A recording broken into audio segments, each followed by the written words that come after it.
우리는 지금 마태복음 20장을 묵상하고 있습니다.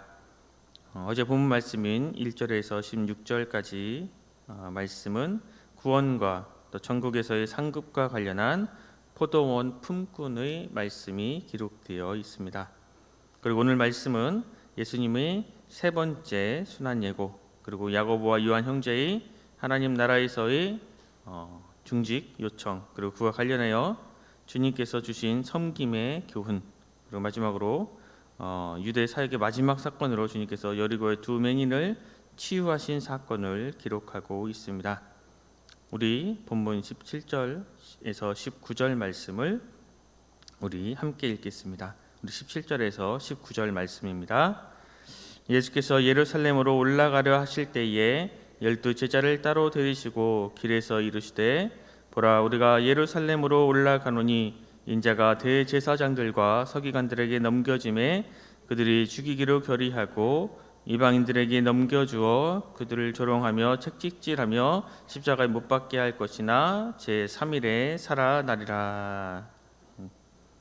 17절 말씀에서 이제 예수님은 더 이상 미룰 수 없는 그 시점에 섰다는 생각에 제자들을 따로 데리고 길에서 말씀하셨습니다. 이 길이 지금 어디로 향하고 또 이 길의 끝이 과연 무엇인지 알아야 했기 때문입니다.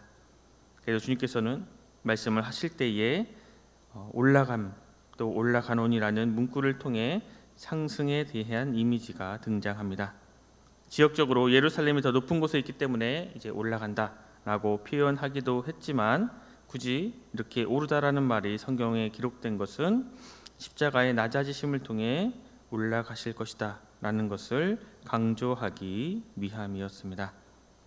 이제 주님 앞에는 내리막길만 있습니다. 고난과 아픔만 있습니다. 멈출 수 없는 내리막길이 주님을 맞이할 것입니다. 넘겨지고 넘겨지며 사리에 가득한 결의 속에서 조롱당하고 책찍질당하며 우리 주님은 이제 십자가에 못 박히실 것입니다. 하지만 주님께서는 이를 올라갈 길이라 부르십니다. 예수님의 이러한 예고는 매우 중대한 것이었습니다. 예수님께서는 이러한 예고가 얼마나 중요한지 무려 4번이나 말씀하셨고 오늘 말씀은 세 번째 예고였습니다. 우리 주님께서는 제자들이 예수님의 죽음을 준비하기를 원하셨고 나아가 죽음에서 끝나는 것이 아니라 부활을 소망하기를 원하셨습니다. 그러나 제자들은 이러한 예수님의 말씀에 전혀 귀 기울이지 않았고 이해하지도 못했습니다. 지금 제자들은 마음이 들떠 있습니다. 그들은 이제 예수님께서 메시아라는 사실을 확신하고 있습니다. 메시아의 뜻은 기름 부음을 받은 자라는 뜻입니다. 왕이나 예언자, 제사장 등 하나님이 세우신 자들에게 붙여지는 칭호였습니다. 제자들은 예수님의 기적을 직접 체험하고 만났습니다. 이러한 예수님의 기적을 보면서 이분은 하나님께서 세우신 분이 확실하다라고 생각했습니다. 정말로 많은 이들이 예수님을 따랐고 제자들은 이제 예수님께서 하나님의 뜻에 따라 하나님이 보내신 최후의 목표를 이루면 된다라고 생각했습니다. 이렇게 제자들이 생각한 최종적인 목표는 바로 지금 그들을 지배하고 있는 로마 제국을 무너뜨리고 다시금 다윗 왕국을 부활시키는 것, 그것이었습니다. 예루살렘은 먼 과거부터 여러 나라에 일러 최후로 로마에 이르기까지 이방인에 의해서 계속적으로 지배를 받고 박해와 억압을 받아왔습니다. 때문에 유대인들은 하나님께서 언젠가 메시아를 보내주어 새로운 지도자를 보내어 이 무너진 나라를 다시 세우고 먼 옛날 다윗 왕국처럼 풍성한 굳건한 나라로 다시 세울 것이라 믿고 있었습니다. 제자들 역시 이러한 꿈을 가지고 있었습니다. 우리 주님께서는 말의 권세가 있고 말씀을 회복시키고 사람을 치유하고 자연을 통제하셨습니다. 제자들은 이러한 모습을 보면서 이분이야말로 하나님께서 보내주신 사람, 이제 저 로마 제국을 무너뜨리고 다윗 왕국을 세울 메시아라 믿게 되는 것입니다. 그런 중에 우리 주님께서 이제 갈릴리를 떠나 수도인 예루살렘으로 올라가겠다 말씀하시고 그 길을 지금 가고 있습니다. 제자는 이제 때가 이르렀고 예수님께서 드디어 왕이 되시고 자신들은 새로운 왕국의 개국 공신이 되리라 확신했습니다. 그래서 제자는 지금 예루살렘으로 올라가고 있는 이 길이 영광의 길, 성공의 길, 자신들이 이제 새로운 신분을 받고 높아지는 길로 믿었습니다. 때문에 그들은 들떠 있고 지금 흥분에 휩싸여 있습니다. 제자는 지금 이러한 상황 속에 있기에 주님께서 자신의 십자가의 죽음, 고난, 부활을 아무리 이야기해도 그들의 귀에 전혀 들리지 않았습니다. 오히려 지금 그들은 누가 더 높은 자리에 오를까, 누가 더 높은 지위를 가질까 집중하고 서로 싸우기에 바빴습니다.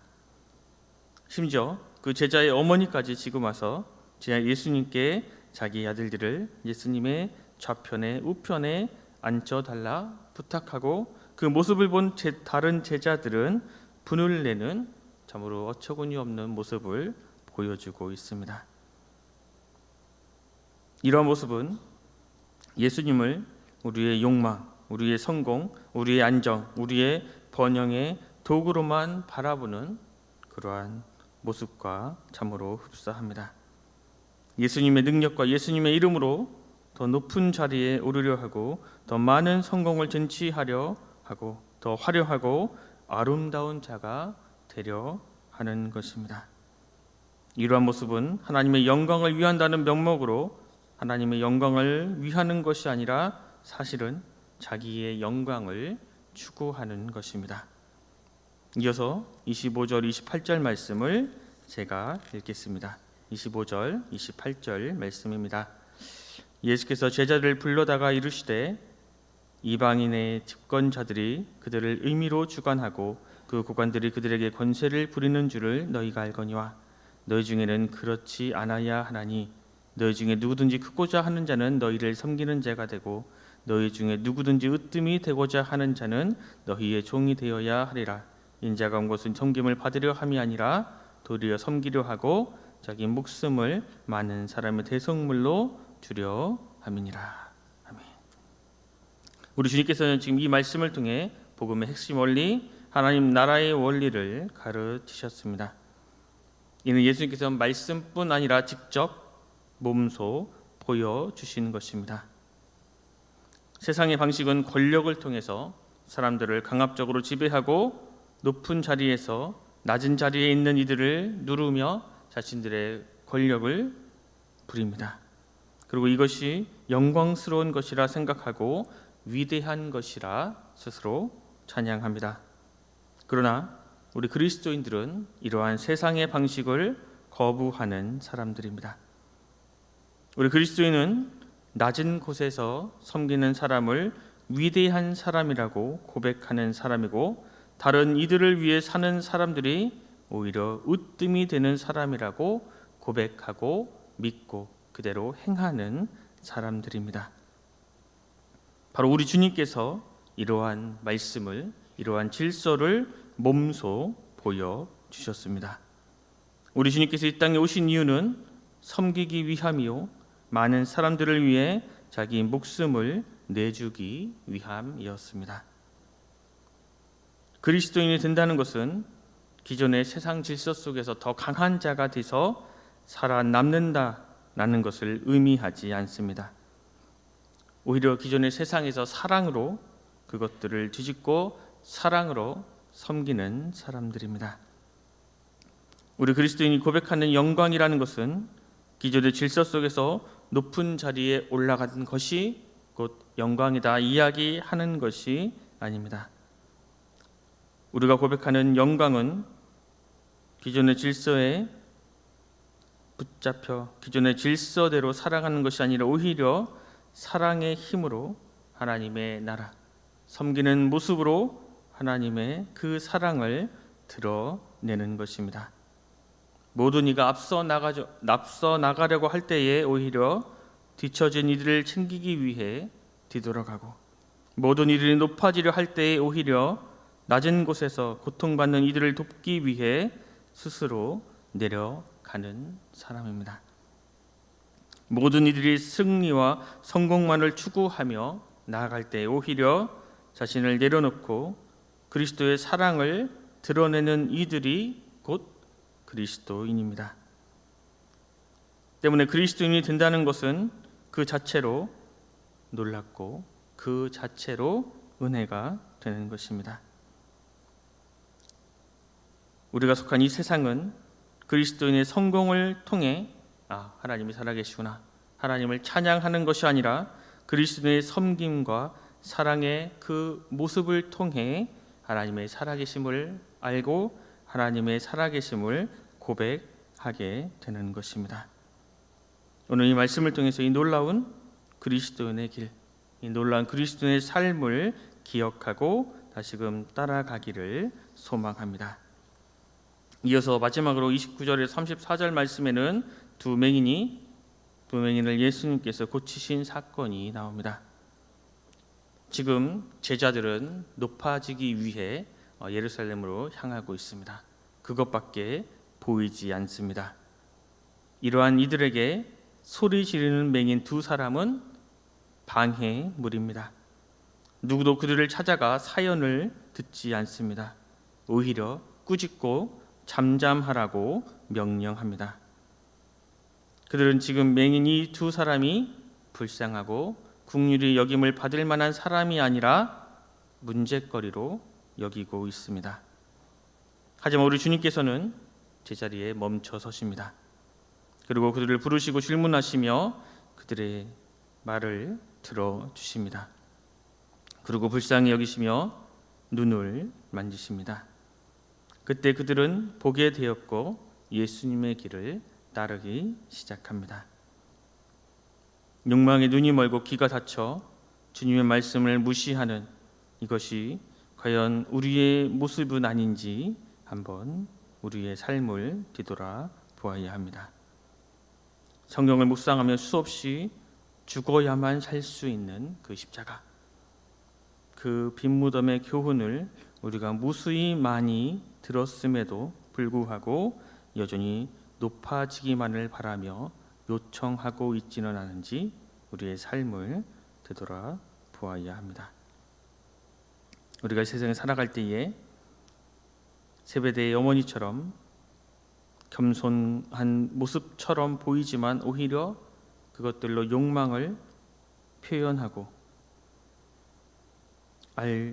야고보와 요한처럼 왜곡된 사랑에 배운 말씀을 잊어버리고 오히려 그것을 거기에 휘둘리며 알지도 못하는 말을 하거나 10명의 제자들처럼 무리지어 수군거리며 분노하지는 않은지 우리의 삶을 되돌아 보아야 합니다. 참으로 말씀대로 살아가기를 원하지만, 참으로 말씀을 많이 들었지만 그렇게 살지 못하는 우리의 모습들을 되돌아 보아야 합니다. 하지만 그런 모습임에도 불구하고 우리는 다시금 예수님을 부를 수 있고 예수님은 우리를 기다리고 계십니다. 주님께서 우리를 불쌍히 여기고 우리를 너무나 사랑하시기 때문입니다. 자기를 낫게 해달라고 소리치던 그 두 사람을 의면치 않고 가장 연약한 부분을 친히 만져주시며 회복시켜 주신 주님의 그 사랑 때문에 우리는 다시 한번 주님을 부르고 주님께 다가갈 수 있는 것입니다. 우리를 너무나 사랑하시고 우리를 너무나 사랑하셔서 친히 낮아지시고 십자가의 그 고난과 십자가의 그 죽음을 친히 견디셨던 주님이기에 우리는 그 주님의 사랑을 믿고 다시 한번 주님께 나아갈 수 있는 것입니다.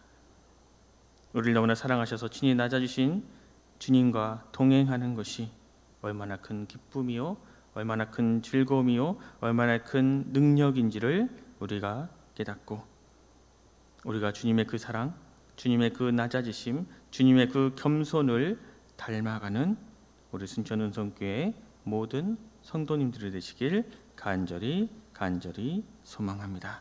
기도하겠습니다. 사랑의 하나님, 오늘 우리에게 새로운 한 날을 주셔서 주님 말씀을 듣고 묵상하며 또 주님 앞에 나와 예배함으로 하루를 시작하게 하시니 감사합니다. 주님, 높아지는 것이 아니라 오히려 낮아지심을, 오히려 섬김을 선택하신 예수님 앞에 우리가 온전히 서는 하루가 되게 하여 주시옵소서. 항상 높아지고 항상 높아짐을 추구하는 이 세상 속에서 오히려 우리는 낮아지게 하시고 겸손의 모습으로, 섬김의 모습으로 하나님의 살아계심을 증거하는 참된 그리스도인이 되게 하여 주시옵소서. 낮아짐으로 높아진다는 이것이 참으로 어렵고 참으로 두렵고 참으로 떨리게 하지만 그럼에도 끊임없이 우리가 낮아지게 하시고 항상 겸손하게 하시고 그러한 우리를 너무나 사랑하시는 하나님의 그 사랑으로, 하나님의 그 은혜로 우리가 그러한 모습으로 살아갈 수 있도록 주여 함께하여 주시옵소서.